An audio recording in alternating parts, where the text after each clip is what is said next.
What are your takeaways from the game last year, and what do you use from that game to prepare for this year's rematch? Yeah, I mean, Quinnipiac played a phenomenal basketball game last year, and you know, the thing that always jumps out at you after that game when you do the analytics, they had 24 assists on 28 field goals. So only 4 times did they do anything off the bounce, and so obviously as a coach you got to address that and figure out how that stat doesn't pop up again. You know, combined with the 15 threes they made. I mean, they played a great game, and it was a perfect storm for us because you know, some of their not so known 3-point shooters really had big nights for them. So, you know, everyone wanted us to be so devastated or whatever, but I mean, I'm experienced enough to understand that, you know, there's a basketball game. We had it at home. We ran into a team who played incredibly well, and they're capable of doing that again here. But I mean, and that's the sport. You know, there wasn't any huge what happened, or I don't feel like we didn't play well, or we didn't play hard, or that we weren't focused. I mean, we got beat. They had better shot makers than we did that day. So this wasn't something that some albatross that hung over my neck for a year or whatever. That would be disrespectful to the program that Trish has built.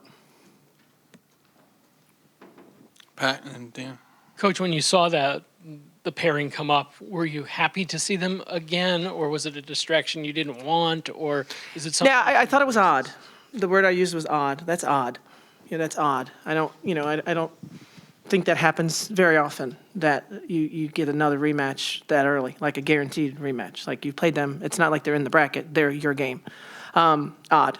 That's as far as my emotions went. So, you know, I think we are very happy with the season we had. We're very, I think we finished really well. I think there's probably not a team in the country that grew more. Now, keep in mind, we went up to Colorado very early and we scored 1 point in 1 quarter. 1 point. And I did not think I'd be sitting right here with an NCAA tag on my chest, okay? So we really put the work in. And you know that I've had tremendous leadership. So, you know, when it all comes down to what draw do you get? And that's what happened. That's what I felt. That's odd. How much of an impact has the senior class had on that winning culture that Erica talked about? Well, to be honest, I've had higher rated recruiting classes, okay, than Erica. I signed Erica, Erica, Kiki, Kiana Harris, and Kayla Prather in the same recruiting class. None of them were top 50 recruits. I mean, maybe 100, but it wasn't our highest rated class. That's the best story ever. That's the best story ever. They've played with highly rated kids, and they've done, but those 3 players have done, they're the college experience. They're what you talk about. They're what we celebrate nationally in women's basketball. Faces on your campus that lead, that are on the SAC board, the student athletic board, that they're out in the community doing community service like you've never seen. And they're successful. And they have great GPAs.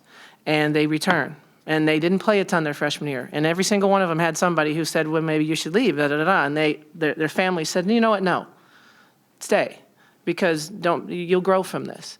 And the growth that they've had in the 4 years as people and as players, you never take that away from the University of Miami. I mean, we raised them as a community. Our entire university, our entire athletic department raised them, and they deserve every single ounce of success that they've had.